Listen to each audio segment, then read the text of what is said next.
अब हम पढ़ने लगे हैं एसाइल ग्लिसरॉल क्या है। एसाइल ग्लिसरॉल दरअसल esters of fatty acid and alcohol हैं, ये दरअसल ईस्टर्स हैं। अच्छा, ये पढ़ने से पहले मैं आपको चंद फंक्शनल ग्रुप बता दूं। अगर दोनों तरफ कार्बन है और दरमियान में ऑक्सीजन है, ऑक्सीजन के दोनों तरफ कार्बन है, तो ये हो गया ईथर, इसे क्या बोलते हैं, ईथर। अगर OH ग्रुप आ गया, ये अल्कोहल है। अगर C डबल बॉन्ड O और एक तरफ OH आ गया, ये कार्बोक्सिलिक एसिड है।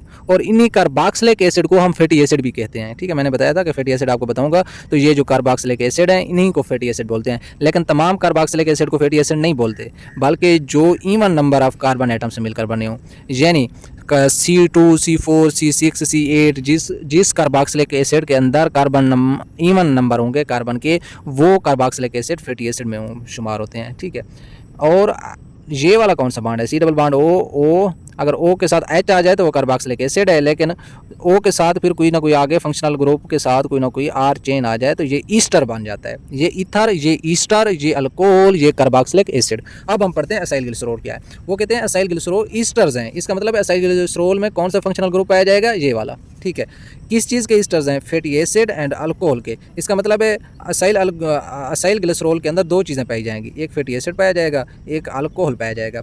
अब हम देखते हैं कोई ना कोई मिसाल। फैटी एसिड से क्या बनाते हैं। फैटी एसिड मैं आपको पहले बता आया हूँ कि फैटी एसिड दरअसल कार्बोक्सिलिक एसिड होते हैं।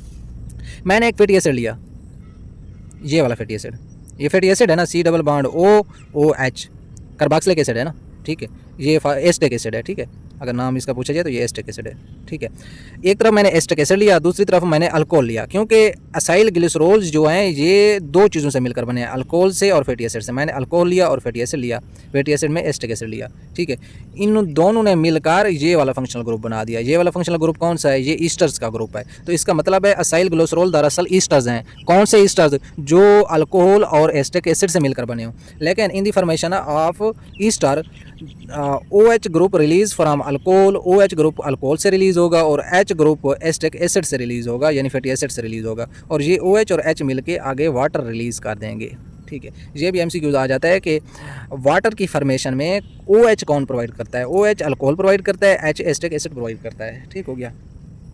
तो मैं अगर आपको फैटी एसिड की पहले बात बताऊं, फैटी एसिड को पढ़ूं, क्योंकि acyl glycerol fatty acid alcohol से मिलकर बने हैं, तो मैं पहले फैटी एसिड तो आपको थोड़ा सा बता देता हूं, फिर अल्कोहल बताऊंगा। ठीक है, फिर थोड़ा सा कम्प्लेक्सिटी की तरफ जाएंगे। तो मैं फैटी एसिड की बात करूं तो आपको पहले ही पता है कि फैटी एसिड दरअसल कार्बोक्सिलिक एसिड होते हैं, लेकिन तमाम कार्बोक्सिलिक एसिड फैटी एसिड नहीं होते, बल्कि वो कार्बोक्सिलिक एसिड जिनके अंदर कार्बन ईवन हो, ठीक है, 8 कार्बन ना हो, number of carbon atoms even हो, वो तमाम के तमाम कार्बोक्सिलिक एसिड फैटी एसिड होंगे। लेकिन ईवन के साथ साथ उनकी तादाद 2 से 30 के दरमियान हो, यानी अगरचा 32 कार्बन एटम वाला कार्बोक्सिलिक एसिड अगरचा even number of carbon atom रखता है, लेकिन वो फैटी एसिड नहीं होगा, क्योंकि फैटी एसिड की दो शर्तें हैं। फैटी एसिड की दो शर्तें हैं, कौन सी, पहला तो वो कार्बोक्सिलिक एसिड जिसके अंदर number of carbon atoms even हो, दूसरा वो कार्बोक्सिलिक एसिड जिसके अंदर कार्बन एटम्स की रेंज 2 से 30 के दरमियान हो। वो दो शर्तें रखने वाले कार्बोक्सिलिक एसिड फैटी एसिड होंगे। अगर हम फैटी एसिड के आगे टाइप्स की बात करें तो फैटी एसिड दो टाइप्स के होते हैं सेचुरेशन की बेस पे, या सेचुरेटेड फैटी एसिड होंगे या अनसेचुरेटेड फैटी एसिड होंगे।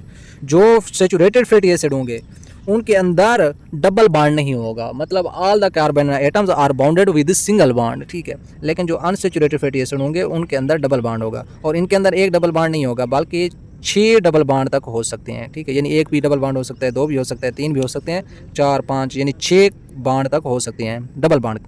ठीक है, आप पता चल गया सेचुरेटेड फैटी एसिड वो वाले फैटी एसिड जिनके अंदर सिर्फ सिंगल बॉन्ड पाया जाए, और unsaturated fatty acid are those fatty acid which contain double bond. ठीक है, more than one double bond भी हो सकता है, मोर देन वन भी हो सकता है। ठीक है, हाँ, अगली बात, जो सेचुरेटेड फैटी एसिड होंगे जिनके अंदर डबल बॉन्ड नहीं होगा वो रूम टेम्परेचर पे सॉलिड स्टेट में पाए जाएंगे, लेकिन जो अनसेचुरेटेड फैटी एसिड होंगे वो रूम टेम्परेचर पर लिक्विड शेप में पाए जाएंगे। आप घरों में एक डालडा इस्तेमाल करते हैं और दूसरा ऑयल इस्तेमाल करते हैं, ये दोनों फैटी एसिड है। लेकिन सर्दियों में आप देखते हैं ऑयल जो है वो हमेशा लिक्विड रहता है, ऑयल जमता नहीं है, लेकिन जो डालडा या घी है वो जम जाता है। जो चीज़ जम जाती है, जो सॉलिड बन जाती है, इसका मतलब है वो सेचुरेटेड है। ठीक है, लेकिन आपको पता है ऑयल नहीं जमता, ऑयल हमेशा लिक्विड फॉर्म में रहता है, इसका मतलब है ऑयल क्या हुआ, अनसेचुरेटेड फैटी एसिड। तो अगर मिसाल देना पड़े तो सेचुरेटेड फैटी एसिड की मिसाल कौन सी है, घी। अनसेचुरेटेड फैटी एसिड की मिसाल कौन सी है, ऑयल। ठीक है, क्योंकि unsaturated fatty acid liquid form में होंगे, saturated fatty acid solid form में होंगे। अगर इन फैटी एसिड को मैं प्लांट और एनिमल में स्टडी करूं तो जो फैटी एसिड एनिमल में पाए जाएंगे वो straight chain of carbon atom रखेंगे, ठीक है। और जो फैटी एसिड प्लांट में पाए जाएंगे वो ब्रांच भी हो सकती हैं, उनमें रिंग भी हो सकती है। लेकिन ज़्यादातर ये चीज़ देखी गई है कि जो एनिमल के अंदर जो स्ट्रेट चेन वाले फैटी एसिड हैं वो सॉलिड हैं, सॉलिड से मुराद है वो सेचुरेटेड हैं, और जो प्लांट के अंदर ब्रांच या रिंग वाले हैं वो हैं भी अनसेचुरेटेड और वो हैं भी लिक्विड। ठीक हो गया, ये फैटी एसिड की बात कर ली। अब हम फैटी एसिड की कोई ना कोई मिसालें देख लेते हैं। मसला एसिटिक एसिड, ठीक है। आपको पता है जितने भी फैटी एसिड होंगे उनकी दो शर्त होंगी, एक तो नंबर ऑफ़ कार्बन एटम्स जो होंगे वो इवन होंगे, दूसरी शर्त कौन सी होगी, उनके अंदर जो नंबर ऑफ़ कार्बन एटम्स होंगे वो 2 से 30 होंगे। तो ये 2 कार्बन वाला इवन हो गया, 4 कार्बन वाला इवन हो गया, 16 कार्बन वाला भी इवन हो गया, 18 कार्बन वाला भी इवन हो गया, और ये दो हैं भी 2 से 30 की रेंज के दरमियान। तो ये तमाम की तमाम मिसालें ये अगरचे हैं तो कार्बोक्सिलिक एसिड, लेकिन इन कार्बोक्सिलिक एसिड को हम अब फैटी एसिड बोलेंगे। क्यों? क्योंकि ये कार्बोक्सिलिक एसिड दोनों फैटी एसिड वाली खुसूसियात रखते हैं, तो ये अब फैटी एसिड की मिसालें हैं। अब मैं बात करूँ एसिटिक एसिड का, अगर केमिकल फार्मूला लिखना हो 2 कार्बन वाले का, आप लगाएंगे CH3 C double bond OH, एक फैटी अपना कार्बोक्सिलिक ग्रुप होगा साथ। C डबल बॉन्ड OH दरअसल इस तरह है ना, ये कार्बोक्सिलिक ग्रुप है ना, ठीक है, इसलिए इसे मैंने इकट्ठा लिख दिया है।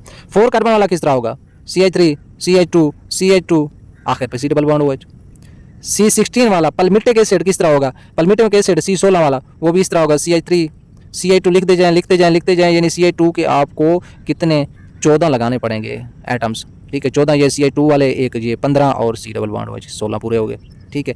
ओलिक एसिड, लेकिन इधर थोड़ा सा फ़र्क है इसका, ये जो ओलिक एसिड है ना ये दरअसल अनसेचुरेटेड है, अनसेचुरेटेड है। अनसेचुरेटेड से मुराद है इसके अंदर डबल बॉन्ड है, double bond carbon number 9 and carbon number 10 के दरमियान है। इसका मतलब है इसका फार्मूला कैसे होगा, CH3 CH2 CH2 CH2 CH2 CH2 1 2 3 4 5 6 7 8, अब 9 जो आ गया है, 9 और 10 के दरमियान डबल बॉन्ड है, ठीक है। अब CH लिखेंगे, CH क्योंकि दरमियान में डबल बॉन्ड आ गया है, ठीक है। आगे इस तरह CH2 चलाते जाएंगे और जब कार्बन नंबर 17 तक पहुंचेंगे, 17 तक पहुंचेंगे तो एंड पे C डबल बॉन्ड OH लगा देंगे, ठीक हो गया। बिल्कुल आसान फार्मूले हैं, ठीक है। ये 4 मिसालें आपने याद कर लेनी है, acetic acid, butyric acid, palmitic acid, oleic acid, इन्हें हम फैटी एसिड बोलते हैं क्योंकि ये वो कार्बोक्सिलिक एसिड हैं जिनके अंदर दोनों शराइत पाई जाती हैं, ठीक है।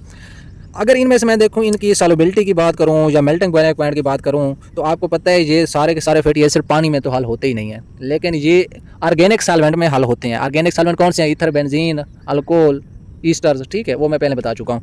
तो कौन सा फैटी एसिड ज़्यादा सॉल्युबल होगा ऑर्गेनिक सॉल्वेंट में, तो solubility in organic solvent directly proportional है नंबर ऑफ कार्बन एटम्स, यानी जो फैटी एसिड ज़्यादा कार्बन वाला होगा वो ऑर्गेनिक सॉल्वेंट में ज़्यादा सॉल्युबल होगा। अगर मैं इनमें से बात करूँ कि कौन सा मोर सॉल्युबल इन ऑर्गेनिक सॉल्वेंट है, तो आप बोलेंगे जो ज़्यादा कार्बन वाला है वो more soluble in water organic solvent है। वाटर में तो वैसे हाल होते ही नहीं है। अगर मैं मेल्टिंग बॉइलिंग पॉइंट की बात करूँ तो melting and boiling point is directly proportional to number of carbon atoms, ठीक है। इसका मतलब है इनमें से मेल्टिंग और बॉइलिंग पॉइंट कौन किसका ज़्यादा होगा, जिसके नंबर ऑफ कार्बन एटम ज़्यादा होंगे, इसका मेल्टिंग पॉइंट भी ज़्यादा है, इसका बॉइलिंग पॉइंट भी ज़्यादा है, ठीक है। मतलब मैं 2 मिसाल उठा लेता हूँ, एक ब्यूटेरिक एसिड और एक पल्मिटिक एसिड, ये वाली, इनमें से मेल्टिंग पॉइंट किसका ज़्यादा होगा, पल्मिटिक एसिड का, क्योंकि इसके नंबर ऑफ कार्बन एटम ज़्यादा हैं, ठीक है। तो मैं देखता हूँ इनका मेल्टिंग पॉइंट ब्यूटेरिक एसिड का मैंने 60 डिग्री है, पल्मिटिक एसिड का 63.1 डिग्री है, तो 6001 पल्मिटिक एसिड के अंदर नंबर ऑफ कार्बन एटम ज़्यादा है तो इसलिए इसका मेल्टिंग पॉइंट भी ज़्यादा हो गया।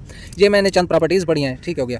ये मैंने आपको बताया है फैटी एसिड, क्योंकि एसाइल ग्लिसरॉल दो चीज़ों से मिलकर बना है, एक फैटी एसिड और एक अल्कोहल से। आप फैटी एसिड पढ़ लिया, अब मैं अल्कोहल की थोड़ी सी बात कर लेता हूँ। अल्कोहल के अंदर आपको पता है अल्कोहल OH ग्रुप वाला होता है, वो तो आपको बिल्कुल ईजिली पता है।